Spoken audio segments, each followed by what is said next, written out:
ओम नमः शिवाय। मैं हूं ज्योतिषाचार्य के.एम. सिन्हा और एस्ट्रो तक पर जुड़े हुए सभी दर्शकों का बहुत बहुत स्वागत है। देखिए, हम लोग बात करने वाले हैं वर्ष 2025 और कन्या लग्न या कन्या राशि वाले जातकों पर इसका क्या प्रभाव होगा। इस वीडियो में मैं पहले ही क्लियर कर देता हूं, आपका लग्न हो कन्या या राशि, दोनों में से कोई भी है, आप इस वीडियो को देख सकते हैं। जब हम वर्षफल की बात करते हैं तो वर्षफल में हमेशा उन बड़े ग्रहों की उपयोगिता ज़्यादा हो जाती है जो मंद गति से चलते हैं। हम लोग शनिदेव से बहुत ज़्यादा डरते हैं क्योंकि शनिदेव का जो प्रभाव होता है वो लंबे समय तक रहता है। जब कोई ग्रह एक जगह पर ज़्यादा रुका रहता है तो उस स्थान पर उसकी जो ऊर्जा होती है, चाहे वो सकारात्मक हो चाहे वो नकारात्मक ऊर्जा हो, उस ऊर्जा का जो प्रभाव है हम पर बहुत ज़्यादा पड़ता है। लेकिन जब कोई ग्रह बहुत तेजी से मूव करता रहता है, जैसे चंद्रमा है, प्रत्येक दिन एक नक्षत्र को क्रॉस कर लेता है, तो ऐसे कंडीशन में हम गोचर का जो प्रभाव है वो दैनिक राशिफल में देखते हैं, वो चंद्रमा की गति पर आधारित होता है। लेकिन वर्षफल यानी अगले 365 दिन आपके कैसे बीतने वाले हैं, और ये भी वर्षफल जो है वो अंग्रेजी वर्षफल की बात कर रहे हैं क्योंकि हम लोग इंग्लिश कैलेंडर यूज़ करते हैं। इंग्लिश कैलेंडर में 2024 से 2025 का डेट चेंज हो रहा है, तो इस डेट के चेंज होने से पूरा अगला साल आप भी बहुत ज़्यादा जिज्ञासा लगा कर रखेंगे कि कैसा बीतने वाला है। क्या वर्ष 2025 में कुछ ऐसी चीज़ें होंगी, विशेष रूप से वो लोग जो लोग अभी ग्रेजुएशन कर चुके हैं, क्या उनको जॉब मिलेगी या नहीं मिलेगी। जो ऑलरेडी लंबे टाइम से जॉब में है, कहीं उनकी जॉब जाने का योग तो नहीं बनता है या प्रमोशन का योग बनता है। ट्रैवलिंग से कितना आपको फ़ायदा मिलने वाला है, क्या आप इस वर्ष कोई प्रॉपर्टी बना पाएंगे या नहीं बना पाएंगे, इन सभी चीज़ों के बारे में हम लोग पूरा अध्ययन यहाँ पर करेंगे। और लास्ट में मैंने जो गणना की है उसमें कुछ डेट मैं आपको बताऊंगा, जो डेट आपके लिए पर्टिकुलर हेल्थ के लिए, ट्रैवलिंग के लिए, प्रॉफिट लॉस के लिए, फाइनेंस के लिए, वेल्थ के लिए अच्छे हो सकते हैं या वो डेट खराब हो सकते हैं। पूरे तरीके से जो गणना किया गया है वो ग्रहों के परमुटेशन कॉम्बिनेशन के कारण जो भी पॉइंट्स बन रहे हैं उसके आधार पर किया जा रहा है। देखिए, इस वर्ष 2025 में बहुत ज़्यादा इम्पोर्टेंस 2025 की क्यों ज़्यादा है इसको समझिएगा। ये बहुत अच्छा वर्ष किसी एक लगन के लिए नहीं है, मैं आपको पहले ही बता देता हूँ। थोड़ा चैलेंजेस 2025 में ज़्यादा ही रहने वाली है। अगर चैलेंजेस ज़्यादा है तो मैं निश्चित रूप से यही बोलूँगा चैलेंजेस ज़्यादा है। अगर अच्छा रहेगा तो वो भी चीज़ मैं बताऊँगा, क्योंकि चैलेंजेस स्टार्टिंग में 29 मार्च 2025 का डेट फटाक से आप नोट कर लीजिएगा। 29 मार्च 2025 एक ऐसा डेट आ रहा है जहां पर आप केतु को देखिएगा कि जितने भी ग्रह होते हैं जिनमें हम नवग्रह की संज्ञा मानते हैं वो सारे ग्रह केतु को देख रहे हैं। और केतु अध्यात्म का कारक होता है, केतु अलगाव का कारक होता है, केतु सर्जरी का कारक होता है। तो केतु से आप प्रभावित होने वाले हैं, यानी वर्ष 2025 जो है आपका लग्न या राशि कुछ भी हो, केतु से सभी लोग प्रभावित होंगे। विशेष रूप से जिनकी दशा अंतर्दशा प्रत्यंतर दशा केतु की चल रही है उनके लिए ज़्यादा ये समय प्रभावित करने वाला रहेगा। वर्ष 2025 में पिशाच योग का भी फॉर्मेशन हो रहा है। राहु और शनि एक साथ जब किसी भाव में आ जाते हैं तो ऐसे कंडीशन में पिशाच योग का फॉर्मेशन कर देते हैं। और ये दोनों वायु तत्व हैं। वायु तत्व जब दोनों साथ में हो जाएं तो वायु से संबंधित बहुत सारी परेशानियां उत्पन्न हो सकती हैं। तो वर्ष 2025 में वातावरण का जो प्रदूषण लेवल है वो अनकंट्रोल हो सकता है। सबसे पहला तो इंडिकेशन यही निकल के आ रहा है। इसके अलावा जो मंगल, जिनको सेनापति की संज्ञा दी गई है, वो भी अपने नीच राशि के आसपास रहेंगे, कभी मिथुन में रहेंगे, कभी कर्क में रहेंगे। वर्ष के लगभग आधे साल तक, लगभग आप ये मान के चलिए 6 महीने तक का जो टाइम है उसमें मंगल या तो नीच में रहेंगे या तो नीच के आसपास रहेंगे। तो बहुत ज़्यादा प्रभाव मंगल का भी देखने को मिलेगा। युद्ध की परिस्थितियां ऑलरेडी मैं बता चुका हूं कि ऑलरेडी चल रही है और इसका फेज रखा जा चुका है। विश्व युद्ध यानी वर्ल्ड वार 3 के बारे में जो बताया गया था उसी डायरेक्शन में लगभग चीजें अब मूव कर चुकी हैं। लेकिन यहाँ पर क्योंकि हम बात करने वाले हैं कन्या लग्न वाले जातकों के लिए कैसा रहेगा पूरा समय, इसको हम समझते हैं। तो प्लैनेटरी ग्राउंड पर अगर आप कन्या लग्न के हैं या कन्या राशि के हैं तो आपके चारों तरफ जो प्लैनेट का जो मूवमेंट होगा, जो परमुटेशन कॉम्बिनेशन इनके बनेंगे, वो आपके लिए कुछ पॉजिटिव होंगे, कुछ निगेटिव होंगे। आपका लग्न जो है द्वि स्वभाव लग्न होता है और बुध के अधीन आप आते हैं। बुध लगभग फास्ट मूव करता है, बुद्धि का कारक होता है, त्वचा का कारक होता है और लगभग कहा जाए तो पूरे वर्ष में ये पूरी राशियों को यानी 12 ज़ोडिएक साइंस जो होते हैं इसको ये पूरा कवर कर लेता है। तो लग्न के हिसाब से, लग्नेश के हिसाब से देखा जाए तो जो स्थिति है वो प्रत्येक वर्ष के तरीके से ही रहने वाली, कोई इसमें बड़ा चेंजेस नहीं है। लेकिन बड़े चेंजेस जो वर्षफल होते हैं उसमें ऐसे होते हैं जब शनि का राशि परिवर्तन हो, राहु केतु का राशि परिवर्तन हो, बृहस्पति का राशि परिवर्तन हो। तो वर्ष 2025 अलग क्यों है? वर्ष 2025 अलग इसलिए भी है क्योंकि ये चारों ही ग्रह का राशि परिवर्तन हो जाएगा। सबसे पहला जो राशि परिवर्तन होगा वो 29 मार्च 2025 को होगा और यहाँ पर कई लोगों की 7.5 ढैया खत्म हो जाएगी और कई लोगों की ये स्टार्ट भी हो जाएगी। हम लोग पॉइंट टू पॉइंट बात करते हैं। 29 मार्च 2025 एक ऐसा डेट आएगा जब केतु पर 8 ग्रहों की दृष्टि पड़ेगी और अष्ट ग्रही दृष्टि पड़ना एक लॉन्ग टर्म में कहा जाए तो वर्ष 2025 एक लंबे समय तक आपको केतु के अधीन रखने वाला है। केतु का स्वभाव अध्यात्म का भी है, केतु का जो स्वभाव होता है वो मोक्ष का भी होता है। और साथ में जैसे ही ये शनि की बात किया जाए, क्योंकि शनि का राशि परिवर्तन आपके चार्ट में सबसे पहला होने वाला है। शनि को डिपार्टमेंट क्या दिया गया है आइए हम समझते हैं कन्या लग्न वाले जातकों के लिए। देखिए शनि देव को एक तो पंचम त्रिकोण का डिपार्टमेंट दिया गया है और एक षष्टमेश भी हो जाते हैं। तो ये दोनों भाव जो हैं आपके लिए अच्छे हैं। एक पंचम त्रिकोण के भाव के मालिक है, एक षष्टम भाव के मालिक है। अभी तक गोचर में बहुत अच्छे जगह पर ये प्लेस्ड थे पिछले 2.5 साल से। जो भी कन्या लग्न वाले जातक हैं ये रोग में जाकर बैठे थे, लेकिन परेशानी क्या कर रहे थे, रोग में बैठकर अष्टम को नीच दृष्टि से देख रहे थे। तो बहुत सारे लोगों को नुकसान भी शनिदेव ने कराया होगा और ये नुकसान अलग अलग तरीके का हो सकता है। लेकिन शनिदेव राशि परिवर्तन करके आपके सप्तम भाव में जा रहे हैं और मीन राशि में जा रहे हैं। सप्तम भाव में यानी शनि जब प्रवेश करेंगे बृहस्पति की राशि में तो निश्चित रूप से आप ये मान के चलिए जिनके विवाह होने वाले थे उनके विवाह में ये विलंब कराएंगे, क्योंकि जिस भाव में शनिदेव जाते हैं उस भाव से संबंधित परिणाम में वो डिले कर देते हैं। तो शनि का जो प्रभाव रहेगा उसके कारण सप्तम भाव आपका दूषित होने वाला है। योग कारक है, आपके प्रेम प्रसंग बढ़ सकते हैं।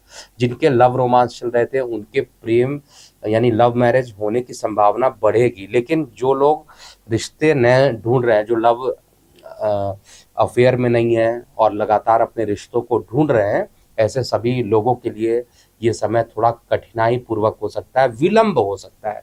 मैं ये नहीं कहूँगा कि विवाह ही नहीं होगा, ऐसा नहीं है। और ये केवल गोचर का परिणाम है। आपकी दशा, अंतरदशा, प्रत्यंतर दशा में अगर ऐसे योग बन रहे विवाह के तो विवाह होगा, लेकिन जो विवाह होना चाहिए था उसके टाइमिंग में थोड़ा डिले होता हुआ सप्तमस्थ भाव में शनि के कारण ऐसा रहेगा। प्रेम प्रसंग आपका यहाँ पर बढ़ने वाला है और इनकी दृष्टि क्योंकि शनिदेव जहाँ पर बैठेंगे वहाँ से ये भाग्य को भी देखने वाले हैं। एक प्रकार से रिलेट किया जाए तो पंचम त्रिकोण के मालिक हैं और इनकी दृष्टि नवम त्रिकोण पे जा रही है। विद्यार्थी वर्गों के उच्च शिक्षा के लिए बहुत ही अच्छा शनि का राशि परिवर्तन होगा। जहाँ पर शनिदेव बैठ रहे हैं क्योंकि दोनों त्रिकोणों को ये जोड़ने का काम कर रहे हैं और साथ में कंपटीशन का भाव जो छठवें भाव के ये मालिक है वहीं से ये द्वादश हो जा रहे हैं। तो जो ऐसे विद्यार्थी वर्ग जो विदेश में जाकर पढ़ाई करना चाहते हैं, वो बाहर जाकर पढ़ाई करना चाहते हैं, कंपटीशन में अप्लाई किए हैं और वो भी कंपटीशन में स्पेसिफिकली सैटर्न जो होता है वो रियल एस्टेट से जुड़ाव कराता है, फार्मा से जुड़ाव करता है, मेडिकल फील्ड के अगर आप विद्यार्थी वर्ग हैं तो आपको इस साल बहुत अच्छे परिणाम शनिदेव देंगे। लेकिन शनिदेव का अपना स्टाइल होता है, ये कर्म प्रधान मानते हैं इनको, यानी अगर आपने कर्म किया तो शनिदेव आपको रिवार्ड करने वाले हैं, अगर आपने मेहनत नहीं किया तो फिर आपको रिजल्ट उतना नहीं मिलेगा जितना गोचर में दिखाई दे रहा है। तो ओवरऑल शनि का राशि परिवर्तन जहां प्रेम प्रसंग को विवाह में कन्वर्ट कराएगा, लेकिन नए रिश्तों को, जो अभी स्टार्ट होने वाले रिश्ते हैं, उनको कन्वर्ट नहीं कराएगा, इनफैक्ट विवाह में डिले करा सकता है। पंचम नवम त्रिकोण दोनों को जोड़ेंगे, इसलिए भाग्य में वृद्धि करेंगे और साथ में प्रेम प्रसंग और विद्यार्थी वर्गों के लिए समय अच्छा रहेगा। लग्न पे दृष्टि होगा तो पूरे वर्ष इस समय आपको बहुत डिसिप्लिन होकर रहना चाहिए, जो भी काम करेंगे प्रॉपर टाइम टेबल बनाकर आपको करना चाहिए और डिसिप्लिन के साथ, क्योंकि इस वर्ष आप बड़े बड़े अक्षरों में नोट कर लीजिएगा कि डिसिप्लिन अगर है आपके अंदर तो आप निश्चित रूप से वर्ष 2025 का जो चैलेंजिंग टाइम है वो भी आप आराम से निकाल पाइएगा। इसके अलावा शनिदेव की जो 10वीं दृष्टि पड़ेगी वो आपके चतुर्थ भाव पर भी पड़ेगी, और चतुर्थ भाव पे शनि की दृष्टि का पड़ने का मतलब होता है कि अगर आप प्रॉपर्टी से रिलेटेड कोई भी निर्णय लेना चाहते हैं तो आप पहले ले लीजिए, 29 मार्च के बाद आप डिसीजन लेने में बहुत डिले कर देंगे। इसलिए आपको कंसल्टेशन इत्यादि अगर ज़रूरत है तो कंसल्टेशन लेकर अपने डाउट को क्लियर कर लेना चाहिए। तो शनिदेव का जो राशि परिवर्तन है मोर और लेस आपके लिए अच्छा ही साबित होने वाला है वर्ष 2025 में, बशर्ते कि ये जो शनिदेव है ये कर्म प्रधान माने जाते हैं, तो कर्म के ज्ञाता है, कर्म को मानने वाले हैं और मेहनती होते हैं, तो मेहनत ही चाहते हैं। आपके लग्न को देखेंगे तो आपसे यही उम्मीद लगा कर रखेंगे कि आप कर्म कीजिए, मेहनत कीजिए, अगर आपने मेहनत किया तो परिणाम आपके पक्ष में आएगा। दूसरा जो परिवर्तन होने वाला है, डेट होगा 29 मार्च से लेकर 18 मई के बीच में, जहां पर शनिदेव राहु के साथ पिशाच योग भी बना देंगे, और ये जो पिशाच योग बनेगा ये सप्तम भाव में बनेगा। ये टाइम आपके जीवन साथी के लिए बहुत खराब हो सकता है, आपके बिजनेस पार्टनर के लिए बहुत खराब होगा, क्योंकि पिशाच योग नाम से ही देखिए कितना डेंजरस योग यहाँ पर बनता है। यहाँ पर एक काम पॉजिटिव और एक काम निगेटिव होगा। पहला जो पॉजिटिव काम होने वाला है उसमें आपके जो आय के साधन है वो सडनली बढ़ा देगा। राहु एकादश भाव को देखेगा तो आपके आय के साधन को शनिदेव यहाँ पर बढ़ाने की पूरी पूरी कोशिश करेंगे, इसमें भी मुझे कहीं पे भी कोई डाउट नहीं दिखाई दे रहा है। लेकिन शनिदेव यहाँ पर पिशाच योग बनाएंगे तो जीवन, वैवाहिक जीवन में कुछ ना कुछ परेशानियों का सामना भी इन 2 मंथ के लिए आपको होगा। इसके अलावा जीवन साथी के स्वास्थ्य को लेकर परेशानी होना, ये सभी कुछ 29 मार्च से लेकर 18 मई के बीच का जो समय है उस बीच में आपको ज़्यादा परेशान कर सकता है। हालांकि उपचय भाव में राहु देखेंगे एकादश को और पराक्रम भाव को, तो आपके पराक्रम को भी बढ़ाएंगे और आपके लाभ को भी बढ़ाने की कोशिश करेंगे। लेकिन 18 मई एक ऐसा डेट आ जा रहा है जब राहु चेंज हो जाएंगे, राहु शनि से अलग हो जाएंगे, और राहु इस समय गोचर करके आपके षष्ठम भाव में चले जाएंगे और केतु द्वादश भाव में जाएंगे। देखिए द्वादश भाव का जो केतु है ये कहता है कि वो मोक्ष प्रदान करता है, द्वादश भाव का, इसमें कोई डाउट नहीं है। द्वादश भाव का जो केतु है आपके लिए एक प्रकार से यात्रा अगर आप करना चाहते हैं तो यात्राओं में आपको एक अध्यात्म के साथ आपके शारीरिक विकास को भी बढ़ाने वाला, यानी अध्यात्म भी करेगा और साथ में मन को प्रसन्न भी रखेगा। और राहु क्योंकि कंपटीशन के हाउस में जाकर बैठ रहा है और कंपटीशन में हाउस में बैठने के बाद इसकी दृष्टि सीधे आपके धन भाव पे पड़ेगी और इसकी दृष्टि सीधे आपके दशम भाव पे पड़ेगी। तो धन भाव पे अगर शनिदेव राहु की दृष्टि पड़ेगी तो इस समय आपका जो मन रहेगा जितना जल्दी धन आप कमा सकें इस पर ज़्यादा पूरा फोकस करेंगे। डेट होगा 18 मई से स्टार्ट हो जाएगा 2025 में, और धन को एकत्र करने की जो क्षमता होगी उसके लिए अगर आप बिजनेस करते हैं तो बिजनेस भी अच्छा आपका चलने वाला है। लेकिन द्वितीय भाव पर जब भी राहु की दृष्टि पड़ती है तो निश्चित रूप से आप एक अच्छे एडवाइजर हो सकते हैं, लेकिन अगर आप गलती से शेयर, सट्टा, लॉटरी इत्यादि में इन्वॉल्व हो गए तो आपके धन का लाभ भी जल्दीबाजी में ये खराब करने वाले हैं, तो इस बात को आपको विशेष रूप से ध्यान देना चाहिए।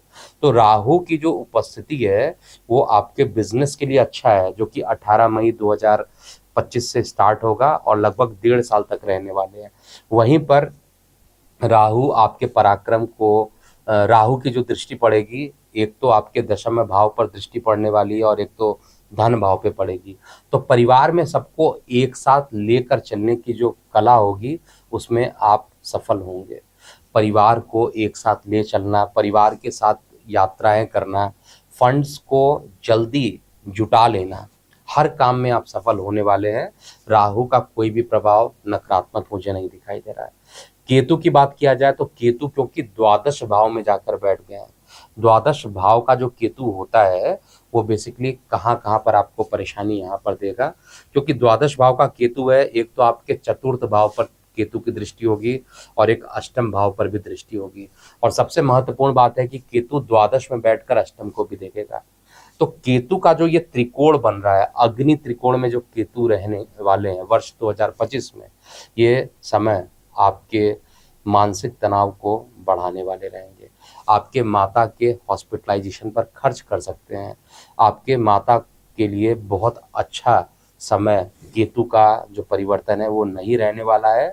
और साथ में जिनको पाइल्स रिलेटेड कोई परेशानी है या किडनी स्टोन से रिलेटेड कोई परेशानी है, ये परेशानी भी केतु देवता यहाँ पर दे सकते हैं। अकस्मात नुकसान करने का काम करेंगे, क्योंकि अग्नि में वैसे ही ये बहुत तगड़ा ब्लास्ट करते हैं। तो इसलिए केतु का जो प्रभाव रहेगा वो आपके जो स्पिरिचुअल अंतर मन जो होता है, जो स्पिरिचुअलिटी की तरफ आप ले जाना चाहते हैं, उसको और ज़्यादा कैटलाइज करेंगे, उसको और ज़्यादा ले जाने का प्रयास करेंगे, लेकिन आपको अपने जन्म स्थान से भी दूर करके रखेंगे। तो जितने भी कन्या लग्न के या कन्या राशि के जातक हैं, ऐसे सभी लोगों के लिए वर्ष 2025 में 18 मई के बाद का ऐसा डेट बन रहा है जब आप अपने जन्म स्थान से दूर जाकर रहना प्रारंभ कर देंगे। कंपटीशन के मामले में कहा जाए तो रिजल्ट अच्छे रहेंगे। विद्यार्थी वर्गों के लिए मैं बार बार बोल रहा हूँ, समय अनुकूल रहने वाला है। लेकिन केतु जब भी आपको परेशान करेंगे, यदि मदर की तबीयत बहुत ज़्यादा बढ़ जाए, और मेडिकल एस्ट्रोलॉजी में जो चतुर्थ भाव होता है वो लंग्स का भी भाव होता है, ये लंग्स को देखेंगे, खुद तो हॉस्पिटल में जाकर बैठेंगे और लंग्स को देखेंगे, आयु मृत्यु के स्थान को लेकर हॉस्पिटल में जाकर बैठेंगे। तो ऐसा कंडीशन 18 मई से लेकर स्टार्ट होगा 2025 में, जहां पर आपके भी हॉस्पिटलाइजेशन के योग गोचर में बना सकते हैं। ये प्रभाव ज़्यादा या कम होगा आपकी दशांतर दशा पे डिपेंड करेगा, लेकिन चतुर्थ भाव से संबंधित किसी प्रकार के काम आपके लिए अच्छे वर्ष 2025 में नहीं होंगे। जैसे प्रॉपर्टी में निवेश करना बहुत अच्छा नहीं है, जो चार्ट में दिखाई दे रहा है। इवन मकान को अगर आप सेल करना चाहते हैं तो उसके योग ज़रूर यहाँ पर बनाएंगे, और अध्यात्म की तरफ जो झुकाव था उसको कैटलाइज्ड और कोशिश करेंगे। अगर आपको लगता है कि आपकी हेल्थ बहुत ज़्यादा खराब हो रही है, क्योंकि 4th हाउस ज़्यादा आपका पीड़ित हो रहा है, लंग्स का पोर्शन जाकर पीड़ित हो रहा है, और शनि राहु का जो पिशाच योग है वो वायु तत्व है, जो कि लंग्स से डायरेक्टली इनडायरेक्टली इन्वॉल्व कर देता है। तो अगर आप ब्रोंकाइटिस एस्थमेटिक है तो आपके लिए बहुत ज़्यादा ये समय रहेगा कि अपने आप को संभाल कर रखिए। विशेष रूप से 29 मार्च से लेकर 18 मई तक का जो समय है आपको बेहद सतर्क रहना चाहिए, नहीं तो परेशानी होगी। अगर आपको बहुत ज़्यादा परेशानी होती है तो केतु की शांति आपको भी करवानी चाहिए, और बुध का जो बीज मंत्र है लगातार पूरे वर्ष आप करना चाहिए। गणेश जी की आराधना करके ही कोई काम अगर आप करते हैं वो समय आपके लिए अच्छा रहेगा। गणेश जी या बुधवार का अगर आप फास्ट रखते हैं तो वो भी आपके लिए अच्छा लॉन्ग टर्म में रहने वाला है। तो इसके अलावा जो कन्या लग्न वाले जातकों के लिए बृहस्पति का प्रभाव हम देख लेते हैं, क्योंकि राहु का प्रभाव देख लिया, केतु का देख लिया, शनि का देख लिया, अब हम बृहस्पति की बात करने वाले हैं। देखिए, देवगुरु बृहस्पति वैसे अगर देखा जाए तो 11 महीने में अपना राशि परिवर्तन कर लेते हैं, लेकिन इस बार इनकी गति बहुत फास्ट होने वाली है। वर्ष 2025 बहुत फास्ट मूव करेंगे, मतलब एक साथ दो राशियों में पहुंच जाएंगे। पहले तो ये मिथुन में रहेंगे, डेट होगा 14 मई, और उसके बाद 19 अक्टूबर एक डेट होगा जब ये राशि परिवर्तन करके अपने परम उच्च राशि में पहुंच जाएंगे, कर्क में पहुंच जाएंगे, और उसके बाद ये वहां से अपनी गति को मंद करेंगे और 4 दिसंबर वो डेट होगा जब ये पुनः मिथुन में आ जाएंगे। तो मिथुन में ज़्यादा बृहस्पति देव का प्रभाव रहने वाला है। और मिथुन की अगर हम लोग बात करते हैं तो मिथुन आपकी कुंडली में दशम भाव बन जाता है। तो दशम भाव से संबंधित बृहस्पति का जो परिणाम रहेगा वो आपके ऊपर ज़्यादा इफेक्टिव रहने वाला है। इस समय केवल बृहस्पति एक ऐसे देवता बनते हैं जो आपके मानसिक तनाव को दूर करने का पूरे तरीके से प्रयास करेंगे। बृहस्पति के बारे में कहा जाए तो बृहस्पति जिस भाव में रहते हैं, कारक भाव में रहते हैं, दशम भाव इनका कारक भाव भी है। पूरी कुंडली में 5 भाव के कारकत्व माने जाते हैं, दूसरा, पंचम, नवम, दशम, एकादश। तो ये दशम भाव के कारकत्व होके दशम भाव में रहेंगे। तो दशम भाव का जो बृहस्पति होता है, अगर आपका जेम्स ज्वेलरी का काम है, अगर आप किसी प्रकार के कंसल्टिंग रिलेटेड काम करते हैं, एजुकेशन बैकग्राउंड से रिलेटेड कोई काम आप करते हैं, आप चार्टेड अकाउंटेंट है, किसी प्रकार की एडवाइजरी देते हैं, इन सभी चीज़ों में बृहस्पति देव आपको बहुत ही अच्छा परिणाम वर्ष 2025 में देने वाले हैं। इवन आय के साधन में जाकर, इनकम में जाकर परम उच्च के भी हो जाएंगे। तो कुछ टाइम ऐसा आएगा जब जितनी भी परेशानी थी वो पूरे तरीके से खत्म भी कर देंगे। अब कुछ डेट मैं ज़रूर बताऊंगा कन्या लग्न वाले जातकों को जिनको नोट कर लेना चाहिए। कौन से वो डेट हैं जो आपके हेल्थ के लिए अच्छे हैं या खराब है, आपका हेल्थ ओवरऑल कैसा रहने वाला है, आपका करियर के डेट कौन से अच्छे हैं या खराब हैं, luck, finance, child, married life, travelling, profit loss की पोजीशन और प्रॉपर्टी रिलेटेड टाइम। तो सबसे पहले हेल्थ की बात करते हैं। देखिए, अगर आप कन्या लग्न के हैं या कन्या राशि के हैं, दोनों ही जातकों के लिए ये जो हेल्थ का जो पोजीशन है, थोड़ी सी परेशानी लंग्स के कारण मुझे ज़्यादा दिखाई दे रही है। लंग्स में इन्फेक्शन होना, अगर लंग्स ठीक रहेगा तो प्रॉपर्टी रिलेटेड प्रॉब्लम ये देंगे। तो 1 जनवरी से 29 मार्च तक का जो समय है बेहद खतरनाक रहेगा। इस बीच में स्वास्थ्य पर आपको विशेष रूप से ध्यान देना चाहिए। इसके बाद का समय ओवरऑल न्यूट्रल है, बहुत पॉजिटिव तो मैं नहीं देख रहा हूँ, लेकिन न्यूट्रल है, निगेटिव भी नहीं होगा। तो ओवरऑल 1 जनवरी से लेकर 29 मार्च तक थोड़ा सा समय खराब दिखाई दे रहा है। स्वास्थ्य पर आपको बहुत ज़्यादा ध्यान देना चाहिए। प्रॉपर्टी में किस टाइम आपको निवेश करना चाहिए, तो वो डेट बन रहा है 18 अक्टूबर से 26 नवंबर। केवल यही डेट बन रहा है वर्ष 2025 में जिसमें आपको प्रॉपर्टी में निवेश करना चाहिए, क्योंकि ज़्यादातर टाइम में 4th हाउस आपका इफेक्टिव होगा। 1 जनवरी से 7 मई तक का जो समय रहेगा वो प्रॉपर्टी में निवेश बिल्कुल भी नहीं करना चाहिए। ऐसे समय में प्रॉपर्टी में निवेश करना आपके लिए खराब होगा। करियर के लिए बहुत सारे टाइम आ रहे हैं, लेकिन इनका जो रेंज है बहुत छोटे रेंज में आ रहे हैं। जैसे 4 जनवरी से लेकर 14 जनवरी ये समय आपके लिए अच्छा है। 27 फेब से 14 मार्च ये भी समय करियर के लिए अच्छा है। 3 अप्रैल से 14 अप्रैल तक का टाइम ये भी समय अच्छा है। लेकिन 16 जुलाई से 28 जुलाई ये 12 दिन का जो समय रहेगा वो करियर के लिए बहुत अच्छा नहीं होने वाला है। बाकी करियर का जो पोजीशन है वो न्यूट्रल मुझे दिखाई दे रहा है। ऐसा मुझे केवल कुछ स्पेसिफिक फील्ड में जो लोग काम करते हैं, जैसे कंसल्टिंग फील्ड में काम करते हैं, टेक्नोलॉजी रिलेटेड कोई भी काम करते हैं और चार्टेड अकाउंटेंट रिलेटेड आप काम कर रहे हैं, ऐसे लोगों का करियर जो है इस वर्ष थोड़ा सा ग्रो करता हुआ दिखाई दे रहा है। अगर आप कन्या लग्न, कन्या राशि के हैं। लक की बात किया जाए तो लक के लिए 28 जनवरी से लेकर 14 मार्च बहुत ही अच्छा समय आ रहा है।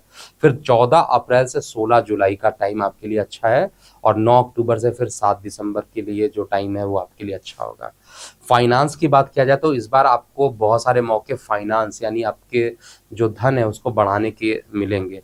28 जनवरी से 14 मार्च धन के लिए, संचित धन को बढ़ाने के लिए समय अनुकूल है। 14 अप्रैल से 16 जुलाई तक का समय आपके लिए फाइनेंस से रिलेटेड फिर अगला समय अच्छा आ रहा है। और तीसरा समय जिसमें आपको निवेश करना चाहिए वो 9 अक्टूबर से 7 दिसंबर 2025 का समय आ रहा है। विद्यार्थी वर्गों के लिए, शिक्षा के लिए बहुत सारी परेशानियां आएंगी, इसलिए कर्म प्रदान करने पर ही आपके परिणाम आएंगे। मोर और लेस मुझे न्यूट्रल ही दिखाई दे रहा है। थोड़े चैलेंजेस ज़रूर आपको इस वर्ष देखने को मिलेंगे, लेकिन मैं आपको पहले भी बोल चुका हूं कि इस कुंडली में नवम और पंचम त्रिकोण रिलेट कर रहे हैं। तो जो विद्यार्थी वर्ग हैं, जो मेडिकल फील्ड के हैं, फार्मा के या real estate related, hotel management related कोई काम करना चाहते हैं, ऐसे लोगों को कर्म ही डिपेंड करेगा कि आपका परिणाम कैसे जाने वाला है, क्योंकि शनिदेव इनके कारक बन जाते हैं। तो जितना आप मेहनत करेंगे विद्यार्थी वर्गों को उतना ही मिलेगा, यानी भाग्य का सहयोग बहुत ज़्यादा शिक्षा के क्षेत्र में नहीं मिलने वाला है। मैरिड लाइफ की बात किया जाए तो 1 जनवरी से 7 मई तक का जो समय है वो बहुत अच्छा नहीं है। जिनके विवाह हो चुके हैं उन लोग के लिए 1 जनवरी से 7 मई तक का टाइम बहुत अच्छा नहीं है। इसके अलावा 18 अक्टूबर से 26 नवंबर का टाइम आपके लिए अच्छा है। ट्रैवलिंग के लिए कहा जाए तो सारे टाइम अच्छे हैं, केवल 16 नवंबर से 6 दिसंबर के बीच में आपको ट्रैवलिंग नहीं करनी चाहिए। और एक बड़ा प्रॉफिट भी इस साल मैं देख पा रहा हूँ जो कन्या लग्न वाले जातकों के लिए दिख रहा है, वो 3 अप्रैल से 24 अक्टूबर के बीच का जो टाइम है, इसमें आपको बड़े प्रॉफिट भी होते हुए नजर आएंगे। तो उम्मीद है कि आपको एक-एक पॉइंट क्लियर हो गया होगा। मैंने गोचर का इफेक्ट बताया है बड़े ग्रहों का, और साथ में कुछ डेट मैंने यहाँ पर निकाला है जो आपके हेल्थ को बता रहा है, वेल्थ को बता रहा है, आपके करियर को, फाइनेंस को, हर चीज़ को मैंने इसमें इंक्लूड करने की कोशिश की है। और एग्जैक्ट डेट की गणना की गई है जो कि जो प्लैनेट है जब मूव करेंगे वो आपके लग्न या राशि के रिस्पेक्ट में जैसे मूव करेंगे उनका प्रभाव होगा। उम्मीद है ये आपको समझ में आ गया होगा वर्षफल, और ये वर्ष आपके लिए अच्छा बीते, ऐसे ही भगवान से मैं प्रार्थना करता हूँ। तो अभी के लिए इतना ही। मैं हूँ एस्ट्रोलॉजर के एम सिन्हा। ओम नमः शिवाय। अगर आप मुझसे जुड़ करके अपनी समस्याओं का समाधान चाहते हैं और चाहते हैं कि आपकी समस्याओं को ज्योतिष के माध्यम से सुलझाया जाए, तो आप हमसे संपर्क कर सकते हैं, जुड़ सकते हैं एस्ट्रो तक पर।